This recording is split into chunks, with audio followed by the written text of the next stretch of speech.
Hello everybody, thanks for tuning into this video. James Cards FC here. Welcome back to the channel. I know it's been about a week, maybe 2 weeks since I last posted, so I just wanted to do more of a general vibes and a chat kind of video. So I'm going to call this the first ever Fireside chat. We'll see if that goes ahead and becomes the name that I go with for this series, but in any event, I'm just going to be talking. There will be no slides, no in-depth numbers or analysis. So if you want to just have this on in the background as more of a general podcast, that's probably the type of style that these fireside chats will take place in this video as well as the ones going forward. So this will be the only slide. Feel free to go ahead and put this on in the background. And without further ado, I'll go ahead and get started. I'm just going to go through these 4 topics that I have here on the screen right now, what I've been up to, the Antony Transfer, Panini's announcements that they made today, and then general vibes from the market that I've been feeling. But other than that, I'll basically go off of whatever pops into my head through those 4 topics or whatever else might come up as we go through this fireside chat. So thanks so much for tuning in, and we'll go ahead and get started with what I've been up to. So besides posting videos, I've been busy with my normal day-to-day job. I know it's shocking that based on the type of content that I was producing before, where I had maybe 5 or 6 videos a week at one point coming out, that this was my full-time job. It is definitely not. So the videos that I can put out seem to be slowing, at least in my opinion. I don't have the same idea base that I was working from originally. I think a lot of my insights and ideas on things in the market have already been shared throughout my past videos. I think there's more than 40 of them now on my channel. So if there's something about the market that you want to see discussed in detail, it's very likely at this point that I have already covered it to some extent, and perhaps even in some very detailed extent. So if there's something that I have missed that you'd really like to see a video on from a more hard-hitting analysis type, feel free to leave me a comment and I'll probably get to that eventually. But at least from the content that I've been thinking about doing and doing recently, there just hasn't been a lot that's really grabbed my attention to really do a deep dive on. A lot of the content creators in the space are sort of doing the type of content that I would think to be doing.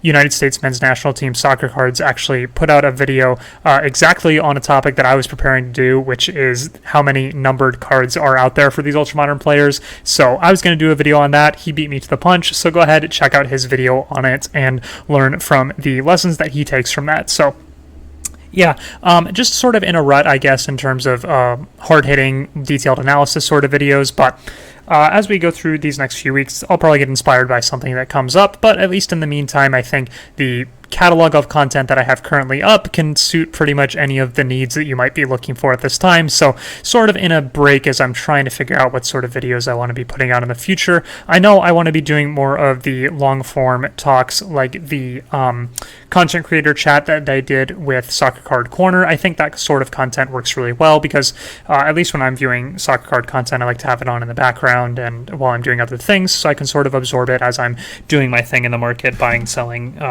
trading, doing all that kind of stuff. I like to have it on the background. So I imagine most people are like me in that sense. So yeah, what else that I've been up to? My time that I usually dedicate to using for content creation and doing videos like this, I've actually been spending way too much time doing a FIFA career mode with Las Palmas. I started off, I only have FIFA 21, I did not buy FIFA 22, so I'm on the older version of the game, but I've played through the 2026 season up to this point in the past few weeks, and I've been having a lot of fun with that. Have not won Champions League yet. We got promoted in our 3rd season, and now we are one of the teams that is competing for Europa and Champions League spots. So we are in the Europa League this year, which would be 2026, and we'll look to sort of put together a good run there. The top players on my team currently are Giovanni Reyna, who I signed from Dortmund, Adam Hlozek, who I signed from whichever team he ended up being on after he went to the Czech Republic national team. And then I also have Nico Williams, that was originally from Athletic, that I brought in as one of my first transfers. So it's really cool that he is now one of my best players. But enough about the FIFA career mode that nobody actually should care about except myself. That's really what all my free time has been spent doing besides normal day-to-day life stuff. That's really what I've been dedicating this sort of content creation time to. So at some point I'll probably get bored of it and I'll go back to content creation, but for now my FIFA career mode at least has my full free time soccer attention when I'm not looking to buy and sell cards. So that is what I've been up to most recently in my free time there. What I've been up to in the soccer market specifically, I've been doing a lot of buying, which is weird because we are still in a down market. Specifically, I'm buying things that I like for the World Cup, and I'm planning to grade them and then sell them either in the first stage of the tournament or just before the tournament begins, because I think that's a really obvious exit point that I'd like to capitalize on. So I've been buying some raw cards for the World Cup. U.S. men's national team guys like Musa and Reyna, Pulisic. I've taken a few shots in the dark on some prospects. I won't share their names so I don't get accused of pumping, but there's some young strikers that I've bought some decent cards for that I think are interesting. So I picked up a few of those. But yeah, other than that, just U.S. men's national team stuff as we move into the World Cup. I think that's a fairly safe thing to be deploying into in this market, knowing that the World Cup is coming and that to some extent there will be a lot of attention on it in the United States. Whether or not they go deep in the tournament, that's a whole nother story in its own part, but I think at least the attention will be there, especially for the first week and for that match against England that happens on Black Friday. It'll obviously be a huge deal in the country of the United States, so I think it's inevitable at this point that there is going to be some hype, but I am not going to go ahead and assume that it will last very long, seeing as we will also be in season for the NBA and the NFL, which are much bigger sports than soccer is in the United States. So the hype for the United States side could be short-lived, but I think it's inevitable that it will be there to some extent. I don't believe you should be going out and buying U.S. men's national team cards for 2x or 1.5x their current values and expecting them to go to the moon. I just think they have a decent chance at rising to higher levels than they are currently. Something like a 20 to 30% increase, nothing insane, unless the team or a specific player on the team does something that's not expected. So those are the types of things I've been buying in the market.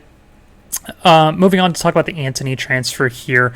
Antony is moving from Ajax to Manchester United after a week or two of negotiations, and that has done wonders for his card market. I know, at least on the ultra-modern side, these days it's not so easy for card prices to increase rapidly, but Antony's prices have gone up about 100 to 150% across the board, depending on what you're looking at. I was looking at his Topps Merlin Chrome card numbered out of 175, just something that sold today and had sold 3 or 4 weeks ago, so I could see what the transfer value difference was, and it sold for like $20 and then most recently sold for $40. So there is that sort of increase going on with Antony's cards, and I expect the higher end you go, the more that increase has occurred over these past few weeks. So this just goes to show you that there are still opportunities out there on the market. Antony, at least up until about a month ago, was not assumed to be a hyped transfer sort of guy. It looked like Ajax were really going to hang on to him, especially after they had already transferred out a few of their other players.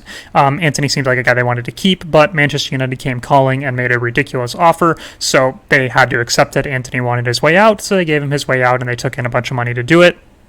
So all is fair play on that side, and all this is just to say that there are still opportunities on the market that do present themselves. If you were somebody that was buying Antony at basically any point in the past 6 months, you probably now have a great exit point as he moves to United. So if you're somebody that was in that position, congratulations to you. I would take this as your exit point. If you have any Antony cards that you bought prior to this hype phase that we're in right now, I would look to offload a decent portion of it just so that you don't carry that risk with you as he moves to United. We have no idea what his career is going to look like from here, but this is a really good time to be moving out of his market, considering he is now one of the top 3 or 4 most talked about players in the world, and I don't think that's going to continue for very long. So great position in the Antony market right now to be moving some stuff. So I personally don't have any of his cards, but if I did have his cards, I would probably be looking to sell more than looking to buy at this point. So yeah, unexpected transfer, but one that has pushed his market in a great way. So as we move forward through this market, I would advise you, if you're playing this ultra-modern side of the market game, to look for guys like Antony, and not Antony specifically, but guys that are playing in leagues like the Netherlands league that aren't really expected to transfer, but over the next few years they should transfer. Like Antony, if he didn't transfer this year, he was probably going to transfer next year. So guys like that I think make a lot of sense if you're willing to buy low and then hold, wait for the transfer hype, and then sell into that hype. But this is something that I've talked about previously in some other videos, so I won't really hammer home that point here, but I just thought this was an interesting example of what can happen if a surprise transfer does come through. Moving forward to the Panini announcements portion of the video, if you didn't see it, Panini put out a blog article and a couple videos this morning talking about the fact that they had signed Kylian Mbappe to do some autographed cards for them. They were on an exclusive deal of some kind with him. I didn't read the full article, but the most important thing about the article was actually that the World Cup Prism set, which I assumed was going to be delayed based on their release schedule for other products, is actually slated to come out in October, along with the National Treasures release in September and the Eminence release in late 2022, I believe in December. So for World Cup season, we're getting National Treasures, World Cup Prism, and Eminence, which are three of the biggest names in terms of brands in the soccer card market. So that is a really, really good thing to have happen, because that brings with it a lot of hype, because these are three of the biggest brands all happening and coinciding with the World Cup. And so a lot of the new guys will get their first National Treasures and Eminence cards. We'll have guys like Holland, guys like Mbappe, maybe some lower tier guys like Musiala or Gavi or Pedri are going to be in those products. So a lot of guys that weren't in the previous releases of those will now have National Treasures and Eminence cards, and I think that's going to be really cool and really good for their market. I'm randomly thinking Kevin De Bruyne, I don't think, is in the Eminence set, so now he's going to have Eminence, assuming this year. Maybe a guy like Mo Salah as well. So you could have a lot of interesting guys that weren't in the previous checklist get into this checklist, and I think that's always a great thing, because it gives those players some more high-end pieces for collectors to chase or investors to chase if that's their sort of thing. So all that I think is really interesting, and I'm looking forward to seeing what happens with that. Obviously, the World Cup Prism set coming out prior to the World Cup is the best possible scenario for that, because it allows the product to build hype along with the market to build hype and the tournament to build hype. So not only do I think that set's going to do very well, I also think that the previous versions of that set, 2018 and 2014, will do very well as well. And so that's basically what I have to say about the Panini announcements. I think this is fantastic news, as long as they actually do come out on time. Specifically on the Mbappe autograph front, I think it's interesting that he's now going to be signing with Panini products. They mentioned specifically that his autographs are going to be in the Prism World Cup set as well as the National Treasure set, I believe, unless I completely read it wrong. Feel free to read the article yourself, but I believe it specifically says he's going to be in those products. So the obvious question is, what does that do to his Topps autographs that have just come out? I think it really depends on a couple things. The most important thing being, are these autographs going to be on card? Now, National Treasures is hit or miss with sticker versus on card, but all the mock-up images that they have for the set currently are sticker autographs, so I am not optimistic that there will be on-card autographs in the National Treasures set. However, I have not seen any mock-ups of the Eminence set, and Eminence of 2018 was all on-card autographs, so I think it's somewhat likely that they're on-card there as well, and if that is the case, then I believe that that is not good news for the Topps Chrome autographs that are on card, specifically because the whole point of why those were valuable was because it was Mbappe's first autograph, and it was Mbappe's only on-card autograph at the time, and now potentially we're going to have more on-card autographs for Mbappe released in the same year, which is 2022, and so when people look back 5 years from now at the Mbappe autos, the first Mbappe on-card autos, there are going to be two different sets, both released in the same year, and I don't really think that people are going to care too much that the Topps Chrome PSG one had a couple year head start, especially if the Eminence set is in his France kit and he's no longer playing for PSG. That might end up meaning something in the long run if Mbappe does eventually take that transfer to a club like Real Madrid or a club like Liverpool. Then people might be preferring his earlier France kit stuff to his earlier PSG stuff, but that's all speculation at this point. The more autos that are on the market for Mbappe, the worse I think it is for his current autographs, just because supply and demand economics work that way. But in any event, I'll be very curious to see what does happen to the prices of all of those products for Mbappe specifically. Last section here, just to talk about general vibes in the market. I still think the heat in the market is focused on the high-end side. Obviously, that's where the prices are the biggest. I might go off and do a tangent here and talk about the 1952 Mickey Mantle sale that just happened. If you're not aware, the 1952 Topps Mickey Mantle baseball card in an SGC 9.5 sold for $12.6 million, I believe, which shatters the record for the highest sold sports card of all time. The previous record was held by the Honus Wagner at 7 point something million, and so this really crushes that record at the $12.6 million number, and this is what you see in common with both of those cards that I just mentioned, the Mantle and the Honus Wagner, they're both vintage baseball cards. They're not ultra-modern basketball, even though that's where the market is currently focused in. In a general respect, I think most action in the sports card hobby right now is on the ultra-modern basketball side. It's been that way ever since the COVID boom, but the cards commanding the highest price in total are the vintage baseball cards, both for scarcity, rarity, the fact that there's so many vintage baseballs collectors, and the fact that field in general of vintage baseball is now over 100 years as an alternative asset. I think that helps a lot when it comes to people deploying that sort of capital into cards. So from that perspective, I think it's really interesting.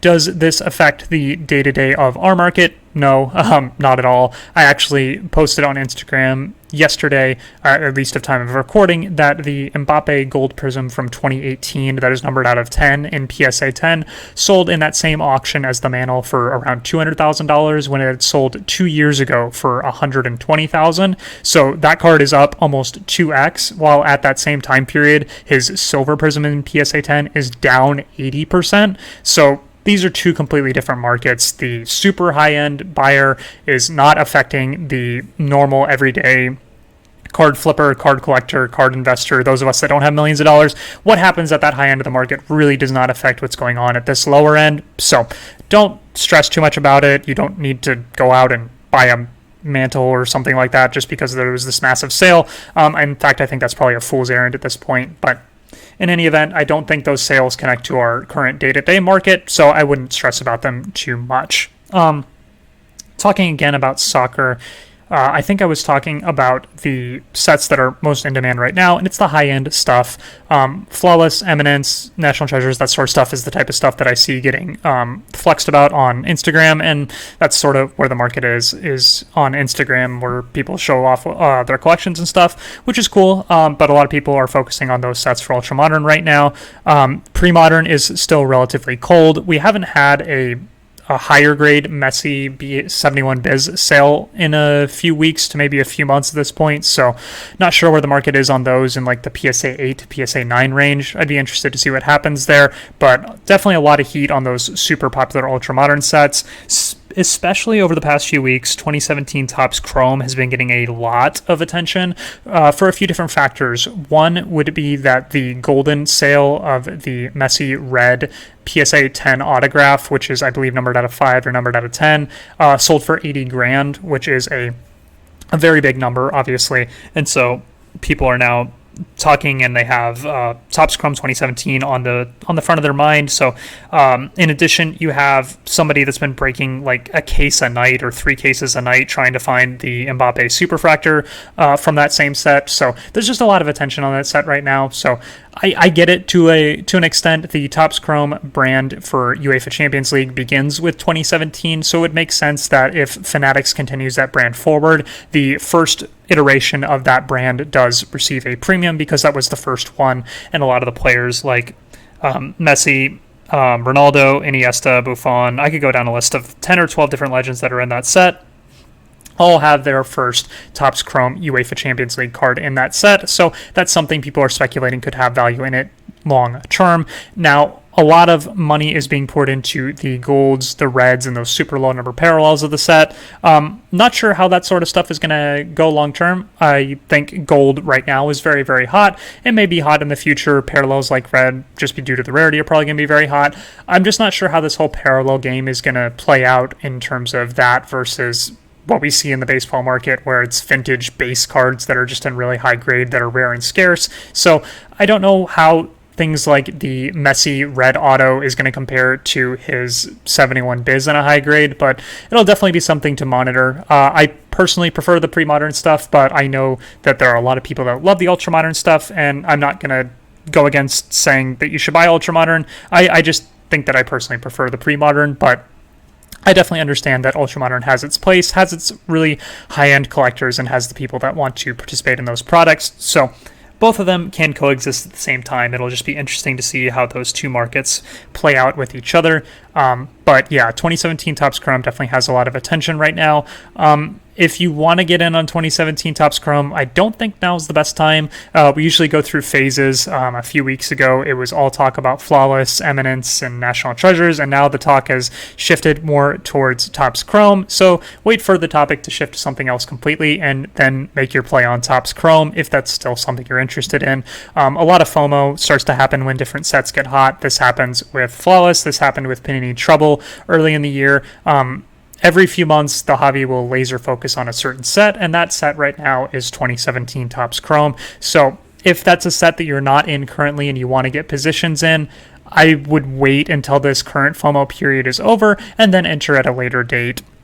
Maybe when the hobby's focus shifts to Prism, because I think that's a very logical place for it to go from here, is to go from this 2017 Topps Chrome set to, in a few weeks, we'll have the new 2022 World Cup Prism set, so I could see Heat coming back to the 2018 and the 2014 set along with that 2022 set. So I would expect Prism to be the main focus as we head into the World Cup, but that's just my opinion. So if you want to get on Topps Chrome, I'd wait until the attention inevitably shifts to Prism, in my opinion, but feel free to do whatever you want to do in the market. At the end of the day, I'm just the guy with a laptop and a lamp and a microphone, so feel free to make your own conclusions. And I guess with that, I'll go ahead and close out today's video. I thank you guys so much for watching. Let me know if you enjoyed this more loose fireside chat sort of video. Let me know if there's any sort of in-depth analysis video you want to see in the future. I might get to it at some point, but more than likely, I'm going to spend at least another few days messing around with my Las Palmas career mode. But yeah. Still here, still enjoying the market, still doing some buying. I should have some PSA submission reveals. I have 3 submissions that are in either QA1 or QA2 that are coming back to me, and then I also have cards that I'm waiting to get shipped to me, so I'll probably do a video about sending those off to PSA here within a few weeks. But yeah, that'll go ahead and do it. Thank you guys so much for watching. Feel free to like, comment, subscribe, dislike, do whatever you want. Thank you guys so much for watching, and I'll see you in the next video.